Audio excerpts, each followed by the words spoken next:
Assalamualaikum warahmatullahi wabarakatuh. Perkenalkan, nama saya Muhammad Irsad dari Lokal 21C Manajemen Dakwah. Pada kali ini saya akan menyajikan dan menjelaskan mind mapping untuk memenuhi tugas final test Manajemen Dakwah yang diampu oleh Ibu Rizkiatul Hasanah SOS MSOS. Di dalam mind mapping yang saya buat membahas tentang budaya organisasi dalam manajemen dakwah, perorganisasian lembaga dan kegiatan dakwah, uraian pekerjaan dan hierarki kerja, kewenangan dan tanggung jawab, memimpin dan menggerakkan kegiatan organisasi dakwah, dan yang terakhir motivasi dan pengaruh pemimpin. Adapun pembahasan pertama adalah budaya organisasi dalam manajemen dakwah. Sebelum memasuki poin-poinnya, apa sih itu budaya organisasi? Budaya organisasi dapat didefinisikan sebagai perangkat sistem nilai-nilai, keyakinan-keyakinan, asumsi-asumsi atau norma-norma yang telah lama berlaku, disepakati dan diikuti oleh para anggota suatu organisasi yang kemudian menghasilkan budaya sosial atau budaya masyarakat sebagai pedoman perilaku dan pemecahan masalah-masalah organisasi. Adapun poin-poin di dalam materi ini, yang pertama manfaat perencanaan, yang kedua jenis-jenis perencanaan dakwah, yang ketiga sasaran dasar perencanaan dakwah, dan yang keempat sisi kelemahan sebuah perencanaan. Yang pertama manfaat perencanaan. Ada beberapa manfaatnya sebagai berikut. Yang pertama, dapat memberikan batasan tujuan sehingga mampu mengarahkan dai secara tepat dan maksimal. Yang kedua, menghindari penggunaan secara sporadis sumber daya insani dan menghindari pula benturan di antara aktivitas dakwah yang tumpang tindih. Yang ketiga, dapat melakukan prediksi dan antisipasi mengenai berbagai problem dan merupakan sebuah persiapan dini untuk memecahkan masalah dakwah. Yang keempat, merupakan usaha untuk menyiapkan kader dai dan mengenal fasilitasi, potensi, dan kemampuan umat. Yang kelima, dapat melakukan perorganisasian dan penghematan waktu dan pengelolaannya secara baik. Yang keenam, menghemat fasilitas dan kemampuan insani serta material yang ada. Yang ketujuh, dapat dilakukan pengawasan sesuai dengan ukuran-ukuran objektif dan tertentu. Yang kedelapan, merangkai dan mengurutkan tahapan-tahapan pelaksanaan sehingga akan menghasilkan program yang terpadu dan sempurna. Poin yang kedua adalah jenis-jenis perencanaan dakwah. Yang pertama, rencana strategis dan rencana operasional. Yang kedua, rencana jangka pendek dan jangka panjang. Yang ketiga, rencana yang mengarahkan dan rencana khusus. Yang keempat, rencana sekali pakai dan rencana tetap. Poin selanjutnya adalah sasaran dasar perencanaan. Dalam penggunaannya, diorientasikan pada hasil-hasil yang dikehendaki, misalnya bagi mad'u atau dai atau masyarakat. Sasaran itulah yang memberi arah bagi semua keputusan manajemen dan merupakan sebuah kriteria yang digunakan untuk mengukur prestasi aktual. Inilah yang disebut dengan dasar perencanaan. 1. Multinitas sasaran secara sepintas. Boleh jadi aktivitas organisasi dakwah itu hanya bertujuan pada konteks ubudiyah atau vertikal saja yang sasarannya keimanan. Dengan kata lain, sasaran dakwah diorientasikan untuk mengislamkan yang belum Islam, menambah keimanan bagi yang sudah beriman, memberi jawaban umat pada permasalahan kehidupan beragamanya. Pernyataan ini merupakan suatu pandangan yang sempit, karena dalam analisis yang lebih substansi, bahwa organisasi dakwah itu untuk merambah segala lini dan menyentuh kehidupan yang lebih esensi. Kedua, sasaran yang ditetapkan. Dakwah sasaran yang ditetapkan adalah pernyataan-pernyataan resmi organisasi agar dipercaya oleh publik sebagai sasarannya. Dalam organisasi dakwah, sasaran ini bisa dalam bentuk-bentuk pamflet, selebaran, dan buletin yang dikeluarkan. Yang ketiga, cara tradisional menetapkan sasaran dakwah. Penetapan sasaran dakwah. Penetapan sasaran tradisional adalah sasaran ditetapkan, kemudian diklasifikasikan menjadi subsasaran. Dalam organisasi dakwah, usaha-usaha para dai di berbagai tingkat organisasi disesuaikan untuk memenuhi sasaran-sasaran yang ditentukan di wilayah tanggung jawab mereka. Poin selanjutnya adalah sisi kelemahan sebuah perencanaan. Sebuah perencanaan tidak selamanya baik untuk dijalankan. Paling tidak, ada sisi negatif yang harus diperhatikan dan dipertimbangkan dalam sebuah perencanaan. Argumen-argumen ini dapat memperkuat statement, yaitu perencanaan dapat menciptakan sebuah kekakuan. Rencana tidak dapat dikembangkan bagi suatu lingkungan yang dinamis. Rencana-rencana formal tidak dapat menggantikan intuisi dan kreativitas. Rencana memusatkan perhatian para manajer pada persaingan. Selanjutnya adalah materi kedua yang berjudul Perorganisasian Lembaga dan Kegiatan Dakwah. Di dalam materi ini ada beberapa poin. Poin pertama adalah bentuk-bentuk organisasi dakwah. Yang kedua, desain perorganisasian. Yang ketiga, strategi dan struktur dakwah. Yang keempat, komunikasi dan desain organisasi. Yang kelima, tujuan perorganisasian. Poin yang pertama adalah bentuk-bentuk organisasi dakwah. Yang pertama, spesialisasi kerja. Yang kedua, keterampilan konseptual. Yang ketiga, departementalisasi dakwah. Yang keempat, rantai komando. Yang kelima, rentang kendali. Yang keenam, sentralisasi dan desentralisasi. Yang ketujuh, formalisasi dakwah. Poin yang kedua adalah desain perorganisasian. Desain organisasi adalah struktur organisasi tertentu sebagai hasil dari berbagai keputusan dan tindakan para manajer desain. Desain organisasi adalah keseluruhan rangkaian elemen struktural dan hubungan di antara elemen-elemen tersebut yang digunakan untuk mengelola organisasi secara total. Desain organisasi adalah sebuah proses memilih dan mengelola aspek-aspek struktural dan kultural yang dilakukan oleh para manajer sehingga organisasi mampu mengendalikan kegiatan apa saja yang perlu dilakukan untuk mencapai tujuan bersama. Poin yang ketiga adalah strategi dan struktur dakwah. Strategi pada hakikatnya adalah perencanaan atau planning dan manajemen untuk mencapai suatu tujuan. Tetapi untuk mencapai tujuan tersebut, strategi tidak hanya berfungsi sebagai peta jalan yang hanya menunjukkan arah saja, melainkan harus menunjukkan bagaimana teknik atau untuk mencapai suatu tujuan.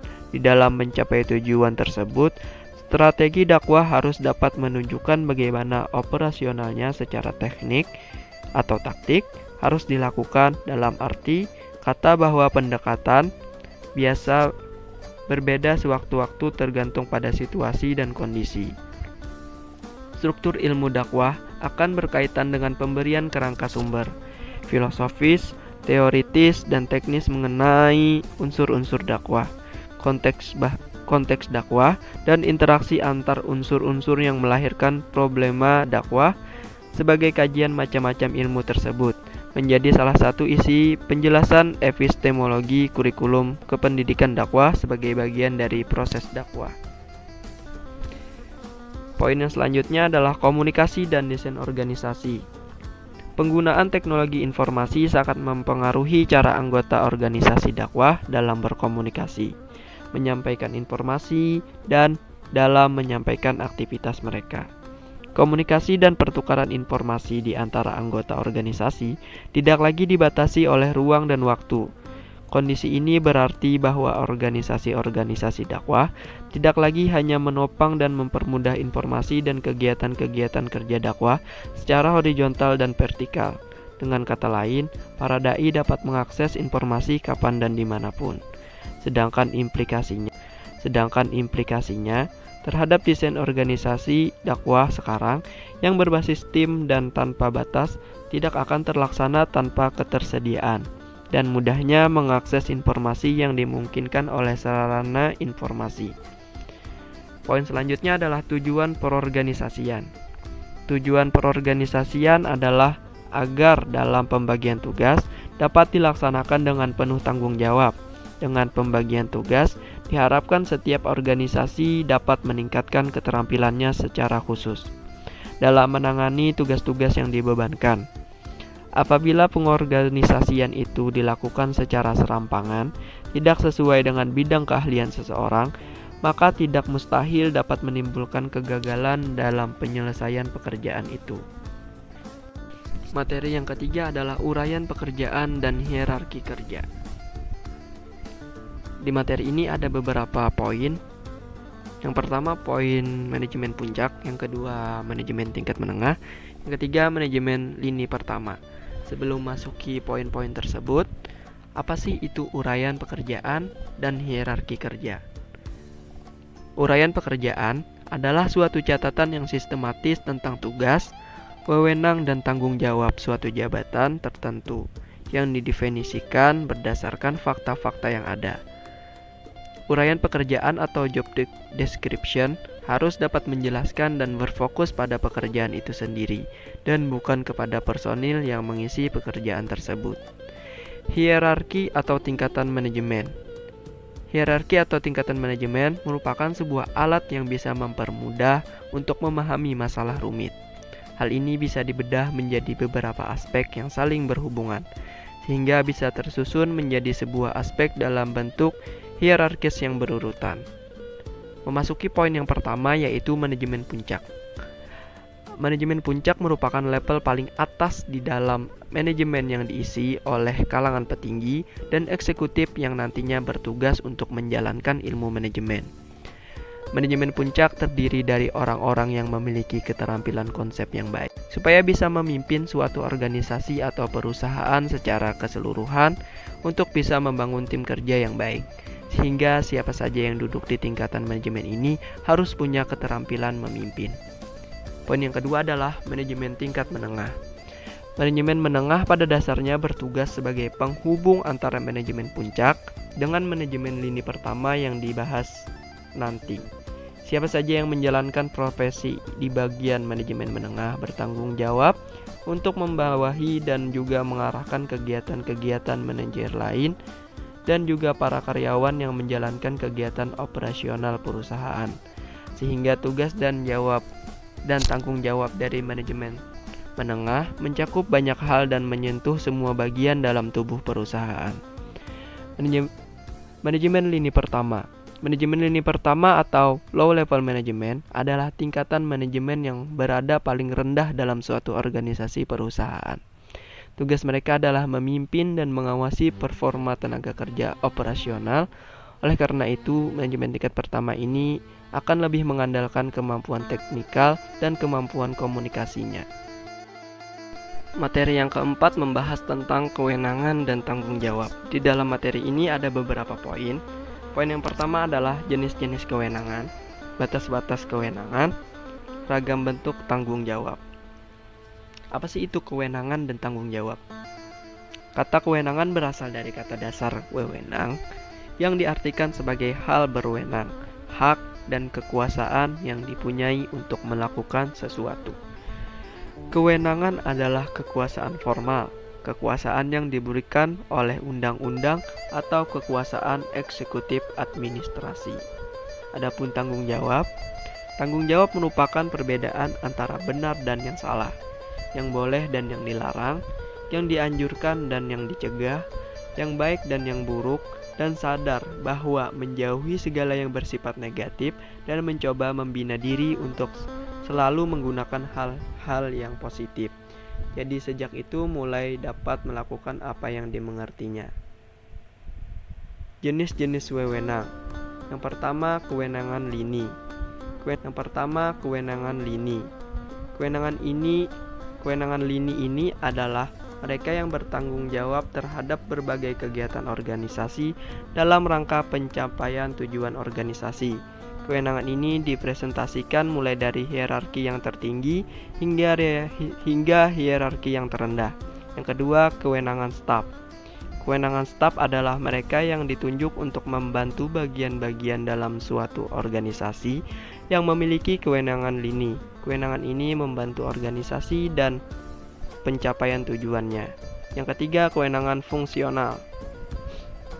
Kewenangan fungsional adalah mereka yang berada dalam bagian tertentu dalam organisasi, memiliki kewenangan lini. Kewenangan ini membantu organisasi dan pencapaian tujuannya. Yang ketiga, kewenangan fungsional. Kewenangan fungsional adalah mereka yang berada dalam bagian tertentu dalam organisasi, memiliki kewenangan lini maupun staf, namun juga dikarenakan tugasnya sehingga diberi kewenangan untuk melakukan kontrol atau koordinasi dengan bagian lainnya. Contohnya, bagian keuangan bertanggung jawab di bagian pencatatan berbagai transaksi, namun juga memiliki kewenangan untuk melakukan pengawasan dan pengontrolan terhadap bagian yang terkait dengan tugas di bagian keuangan. Selanjutnya, batas-batas wewenang. Batas-batas yang ditentukan ini berkaitan atau ditentukan dengan objek atau materi tentang apa disebut dengan istilah ration materi tentang objek atau materi. Menurut sifat objeknya dari keputusan yang dibuat bukan termasuk wewenang alat administrasi negara yang bersangkutan. Yang kedua, batas-batas ditentukan oleh wilayah daerah disebut dengan istilah ration lauci tentang wilayah atau daerah. Alat-alat administrasi yang membuat keputusan melampaui batas wilayah wewenangnya. Yang ketiga, tidak berwenang ration lauci ditentukan oleh masa tertentu, bila mana kapan berlakunya kewenangan itu disebut dengan istilah ration temporis. Yang keempat, tentang waktu atau kapan atau bila mana.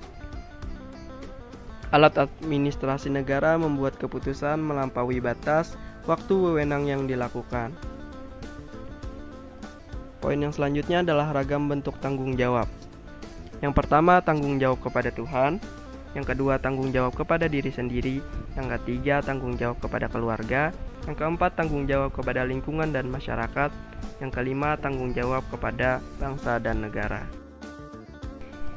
Materi selanjutnya adalah memimpin dan menggerakkan kegiatan organisasi. Dalam materi ini ada beberapa poin. Poin yang pertama adalah penggerakan dakwah, yang kedua pemberian motivasi, yang ketiga melakukan bimbingan, yang keempat menjalin hubungan, dan yang kelima penyelenggaraan komunikasi. Yang pertama adalah penggerakan dakwah. Penggerakan dakwah adalah meminta pengorbanan para pelaksana untuk melakukan kegiatan-kegiatan dalam rangka dakwah.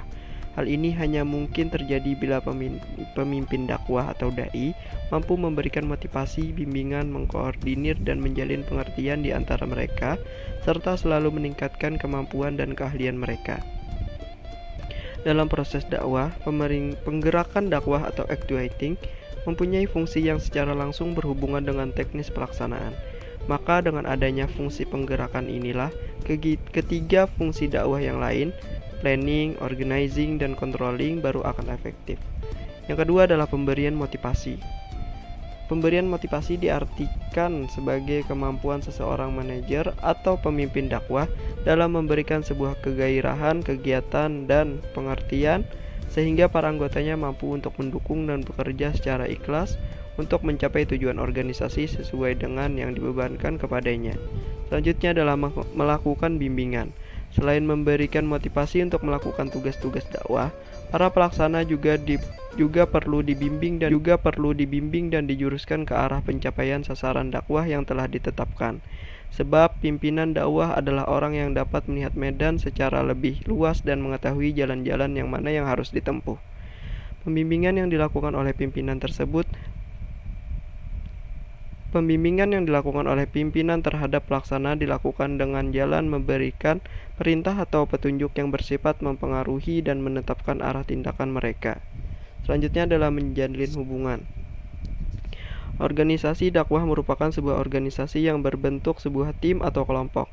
Tim adalah sebagai dua orang atau lebih yang berinteraksi dan saling mempengaruhi arah tujuan bersama. Untuk menciptakan sebuah kerjasama yang solid dalam organisasi, maka dituntut sebuah kecerdasan dan kerjasama yang baik oleh para pemimpin dakwah. Dalam hal ini pemimpin dakwah harus dapat memberikan seperangkat tujuan dakwah yang memungkinkan untuk dicapai, juga dapat dijadikan tujuan masa depan. Selanjutnya adalah penyelenggaraan komunikasi. Dalam proses kelancaran dakwah komunikasi, yaitu suatu proses yang digunakan oleh manusia dalam usaha untuk membagi aksi lewat transmisi pesan simbolis, merupakan hal yang sangat penting. Karena tanpa komunikasi yang efektif antara pemimpin dengan pelaksana dakwah, maka pola hubungan dalam sebuah organisasi dakwah akan mandek.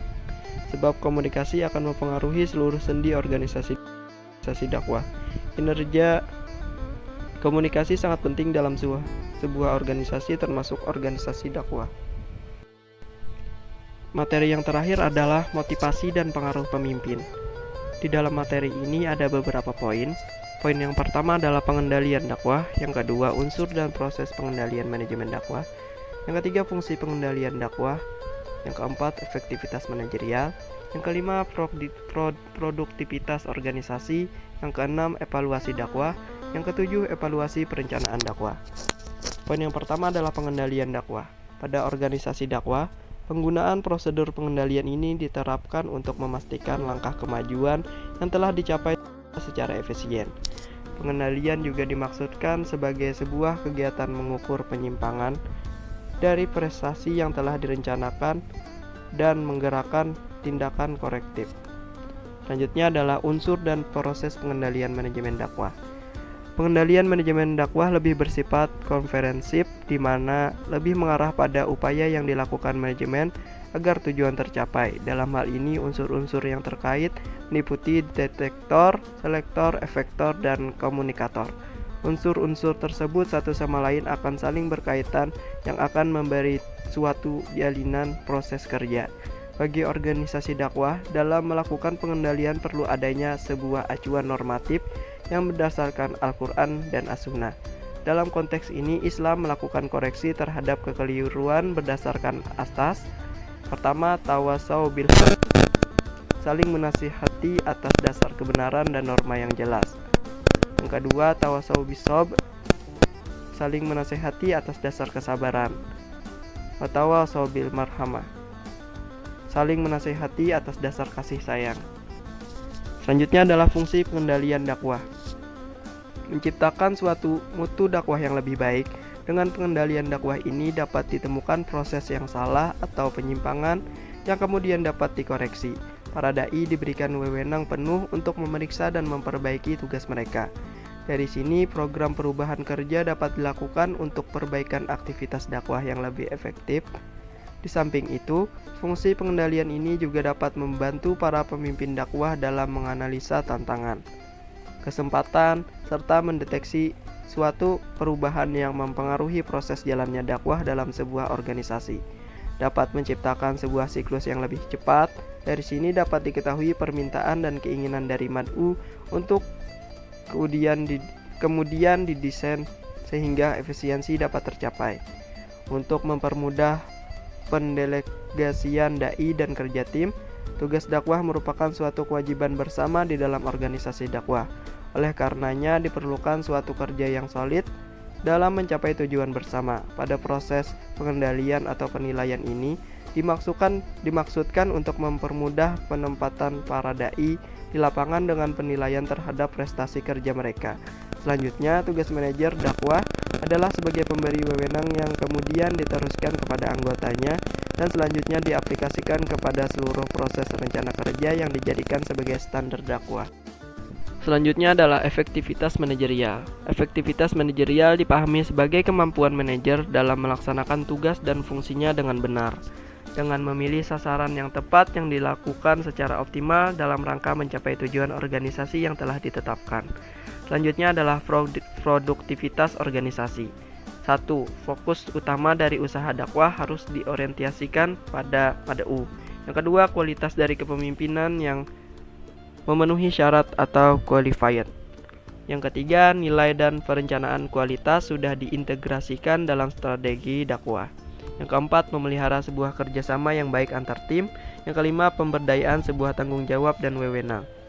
Selanjutnya adalah evaluasi dakwah. Evaluasi dakwah adalah suatu proses yang digunakan untuk program atau kegiatan dakwah, agar dakwah sesuai dengan rencana serta sesuai dengan target dan tujuan yang diinginkan oleh pelaku dakwah. Evaluasi juga bertujuan sebagai sistem untuk belajar dari pengalaman-pengalaman dalam meningkatkan perencanaan yang baik. Pengendalian merupakan proses untuk membandingkan antara pelaksanaan kegiatan dan standarnya. mengidentifikasi dan mengadakan analisis terhadap kemungkinan penyimpangannya, menemukan penyebabnya dan kemudian membetulkannya. Pada organisasi dakwah, pengendalian dapat dimaksudkan sebagai sebuah kegiatan mengukur penyimpangan dari prestasi yang direncanakan dan menggerakkan tindakan korektif. Pengendalian manajemen dakwah lebih bersifat komprehensif, di mana lebih mengarah pada upaya yang dilakukan manajemen agar tujuan organisasi tercapai. Dalam hal ini, unsur-unsur yang terkait meliputi detektor, selektor, aktor. Unsur-unsur tersebut satu sama lain saling berkaitan yang akan membentuk suatu jalinan proses kerja. Bagi organisasi dakwah, dalam melakukan pengendalian perlu adanya sebuah acuan normatif yang mendasarkan Al-Quran dan As-Sunnah. Selanjutnya adalah evaluasi perencanaan dakwah.